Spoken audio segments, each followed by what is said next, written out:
The first of up to 200,000 trees have been planted as one of a series of measures planned that will help slow the flow of floodwater in the Calder Valley. Todmorton's Gorpley Reservoir is the site for the project, which also includes initiatives such as blanket bog restoration and leaky dams, all aimed at reducing the risk of flooding as well as enhancing the environment. Granville Davies, Yorkshire Water's Asset Strategy Manager, said it's great to see this project finally hitting the ground. Just over a year ago, Responsibility and White Rose Forest came to us with the proposal for doing something different with this land around Gorpley Reservoir, and we thought it would be a great thing to do. We announced the project back in February, and since then we have been working with local groups, the Environment Agency, the Council, the RSPB and the Ramblers Association to understand all of the various constraints to make sure that we get the design of what we want to do here right. Last weekend we saw once again how quickly the valley reacts to heavy rainfall, and this work at Gorpley, alongside the change in approach to managing some of our reservoirs, will ultimately help to slow the flow of water down the valley. Calderdale MPs Holly Lynch and Craig Whitaker helped launch the project today, Friday, which will see around 10,000 trees planted in the area by local groups, residents and volunteers by the end of this year. Holly Lynch, Shadow, Flooding and Coastal Communities Minister and Halifax MP, said this is an issue that's close to my heart.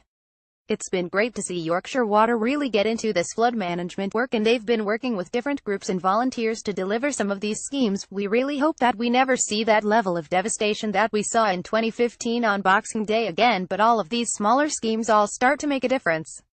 Over the next 10 years, the landscape surrounding Gorpley Reservoir in Todmorton will dramatically change, with 200,000 trees, restored blanket bog and more, all helping to alleviate the risk of another devastating flood like the one seen on Boxing Day, 2015. Craig Whitaker, Calder Valley MP, said the great thing about what not just the Environment Agency but the whole of the agencies involved in the Calder Valley are doing is they are finally working together for a wider catchment plan.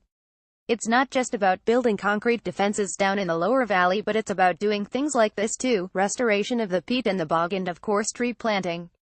We'll never stop flooding, but if we can alleviate flooding, and particularly flooding like we had 2 years ago, then it's all worthwhile. Alongside this project, Yorkshire Water has also revealed a trial to change how some of the reservoirs in Calderdale are managed this winter.